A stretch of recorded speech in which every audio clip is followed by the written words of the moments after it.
because this is, to me, the sapphic version of Song of Achilles, and I'm here for it because I love the Song of Achilles so bad. So bad. I feel like this is perfect to read right now while it's warm. Y'all, it's about to storm.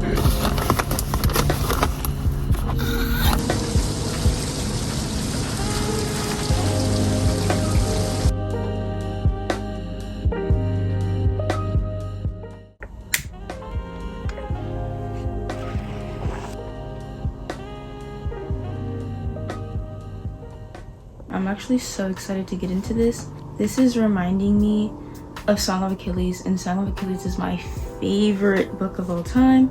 Quick chat about my last read before we get into my new read, The Mad Wife. I rated this 3.5 stars. It was really nice. I liked how the book flowed. This is marketed as like a thriller, but it's not a thriller. It more so deals with women struggling to uphold social structures. It deals with a 1950s housewife who her community believes is going mad. It deals with grief. It deals with mental health. And so it more so read like fiction, like literary fiction. I don't know all the terminology with fiction and literary fiction. I don't know, but it more so read to me like literary fiction, like general fiction, more than thriller. There were some points in the book where I was like, okay, this is gonna turn sinister. Didn't turn sinister. It more so did a deep dive with women's mental health. It was very, very sad. I really enjoyed this. I tabbed it a lot. Yeah, there were just a lot of relatable moments. It just did a huge deep dive into mental health, the ins and outs of being like a housewife. Y'all, I added Usopp right here, and I love it so much. So I'm gonna read a little bit of the synopsis, okay? One summer night within the palace of Sparta, a young slave girl stumbles across a gray-eyed princess. So we're dealing with Melantho and the princess Penelope. They kind of become friends, but they're drawn apart. Years later, they cross paths, okay? They're on the rocky shores of Ithaca, where Melantho is serving Princess Penelope and her husband. The men go off to war, right? They're left alone. I don't know that much about Greek mythology. I did take like a Roman art class, and I learned about the influences of like Greek culture with like Roman art and stuff like that, but I do not know the lore. So I'm so excited to read this because this is, to me, the sapphic version of Song of Achilles, and I'm here for it because I love the Song of Achilles so bad. So bad. It already started out sad. Chapter one, already some weird shit going on. And again, because I don't know that much about like Greek mythology and stuff like that, Icarus, he's a weirdo, okay? And I have a book up there that talks about Icarus as well. I was like, wait, is this the same person? I learned there's two different people named Icarus. So good, because the Icarus in this book is wicked. I feel like this is perfect to read right now while it's warm. Y'all, it's about to storm. It's about to storm. I love that. That's really gonna set the cozy vibes.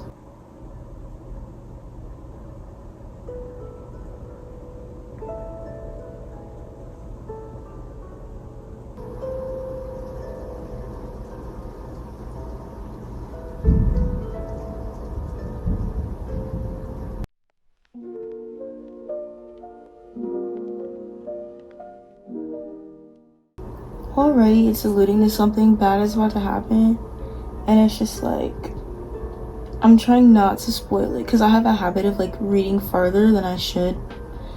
I'm just like, can we skip this? Like, I don't want her to go through this. Can we just like I really don't want to read about this. I literally just spoiled it for myself. Why do I do this? Why do I literally read ahead? Like, stop. I literally just spoiled it. So I already know. I already know now.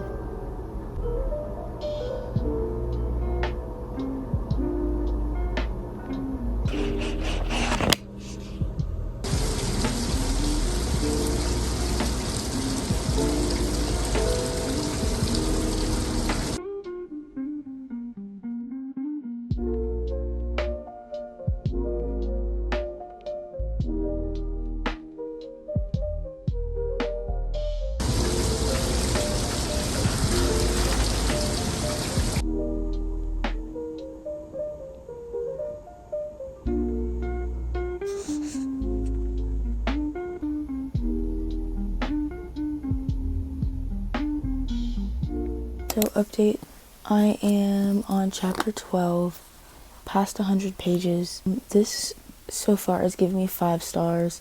I've been hooked from the beginning. This is reminding me of how I felt when I read The Song of Achilles. I was trying to narrow down the genre so that I can delve more into books that give off these vibes. Yours truly are currently being wasted. I am but a mere stand-in. I just read a heartbreaking scene and there was another instance of betrayal, so I'm gonna take a break.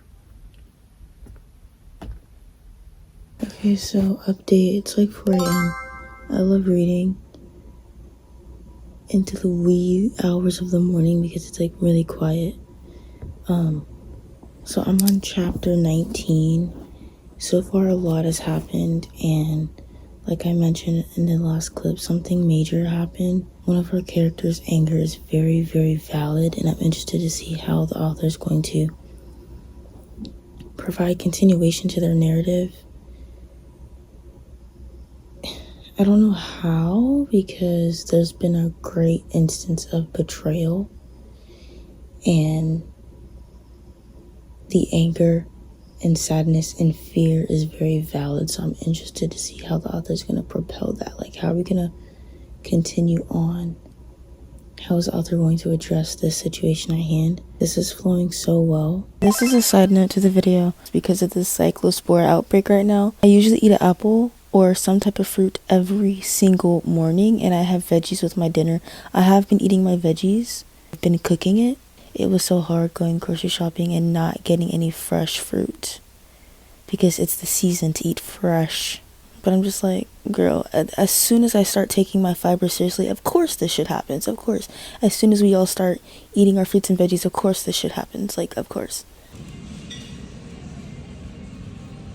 So I just went to Sprouts because they're the only place that sells vegan heavy whipping cream, and I'm gonna make an iced coffee today, so I got that. I'm about to eat one of these chocolate chip cookies because I'm hungry and I haven't had my breakfast yet because I wanted to wait till I made my coffee.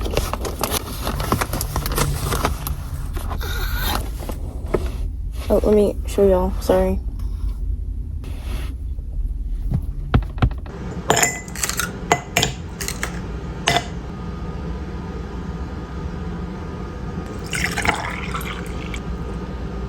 I'm currently on page 21. I'm a little tired. It's almost 10 o'clock at night. There are still some really tough emotions going on. Melantho and Penelope and Odysseus are now on the island, are now in Ithaca. I made a little like electrolyte sparkling soda. I was gonna watch the X-Files tonight because I really want to get into more supernatural shows. But I think because that may be too, I saw a couple of edits for the X-Files on TikTok. I was like, that may be a little too scary for me tonight. Like, no. So actually I'm just gonna watch Charmed tonight. I'm gonna read for like 30 more minutes